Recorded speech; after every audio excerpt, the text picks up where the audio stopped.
This is not a kid-friendly show.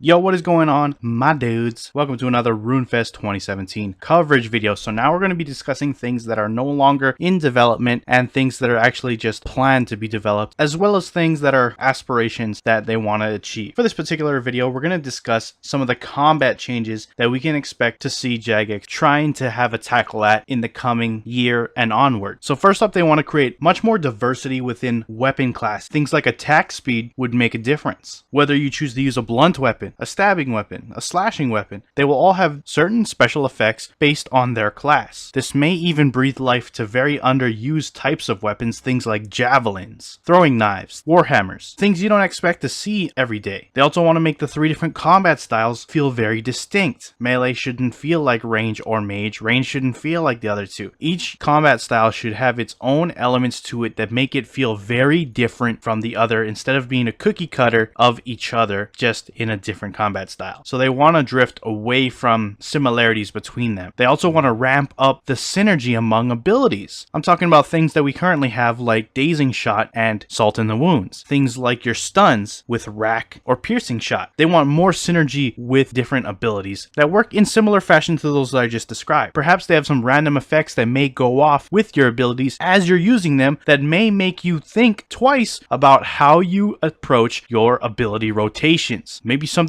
goes off that makes your bombardment slightly stronger for the next couple of seconds. Okay, I need to think about how I'm going to use that in combat to my benefit. Things like that. Next up, they want to address 4-tick auto attack. Those of you who are aware of it, currently it only can be used with magic, and it allows you to get in an extra auto attack that you normally would not have any other way without using this method, which, as you would expect, results in much more DPS than anybody else not doing it. So they don't want to remove it essentially, but they want to find a way to integrate it into the combat system to make it actually part of it and not something that kind of gets around the current system, so to speak. With that, they're going to be able to do something similar to it with melee and range, as there currently is not anything like it. It's only available in magic, so magic kind of outclasses the other two in the upper echelon of PvM. And finally, they are making some changes to Revolution, making it much more laid back and upgrading it as a whole. So what's going to happen to Revolution is it's going to now be able to pop off thresholds and ultimates, making it really the best AFK possible, assuming you have an optimized rotation on your bar for Revolution. With this, in case you don't want certain thresholds popping off at any given time, or as soon as they're available and you want to still manually do it like we currently do, you'll be able to set the amount of abilities that are affected by Revolution. So right now it's like the first 9 abilities are affected by Revolution. You'll be able to change that number so you can shrink it down to just your basics or expand it to all of your abilities. The choice is yours, really. So those are the main bulk of the things they want to do in terms of changing the combat system as a whole. Stay tuned for more combat reveals in the coming videos regarding RuneFest 2017 coverage. Anyways, I appreciate you watching. I'm out. Peace.